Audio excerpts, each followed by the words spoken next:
of all this stuff of what I want in my house. And you should get that and you deserve that. But let's be honest, if you are in your 20s, the first house that you need to purchase is whatever you can afford to, and it should be as cheap as possible. You can buy a house. I am an elder millennial now. I was making $32,000 annually. It took me a couple of years. I sold a ton of crap on Facebook Marketplace online to save up my down payment money. And my very first house was a trailer that was like $65,000. And I did an FHA loan.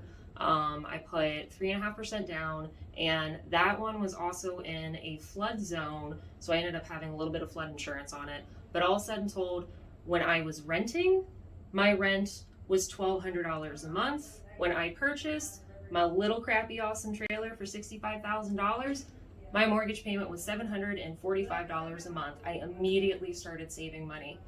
I hated living there. I really did.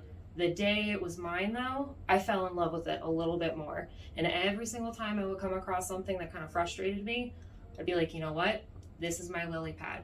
So I was used to paying $1,200 a month. I kept paying $1,200 a month, but I started paying it towards my future next purchase. That allowed me to save up enough money to buy my first flip property. It was horrible. I barely walked away making any money at all. I tried to do all of the work myself.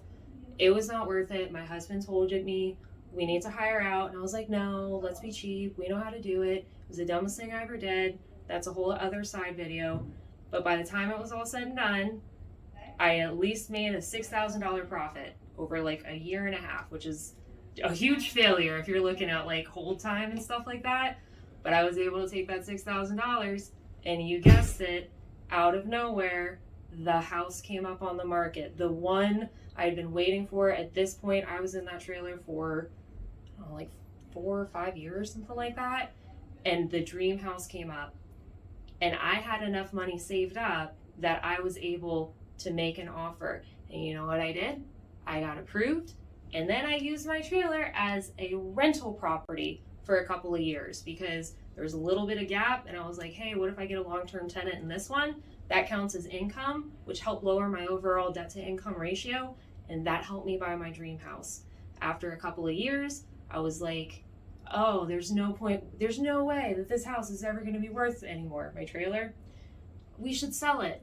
So I did. And I was super excited. And then the pandemic happened, and then housing went, through the roof by a bajillion dollars. So you can't always know when the best time to sell is, but it was still a win because by the time that I sold that, it had already made me enough money to get me into my new dream house. And I used the proceeds to pay off my car. My 2019 brand new Honda Civic, very frugal. It was new to me. But I was able to use my first crappy little trailer that I hated for years. That got me my dream home, helped me learn my first flip, and helped me pay off a car that's going to be running for the next 400,000 miles. If you're in your 20s or your early 30s and you're like, I'm too afraid to buy a house because I don't know where my life is going to be, I can promise you your life is going to be in a much less shitty place if you try buying real estate now.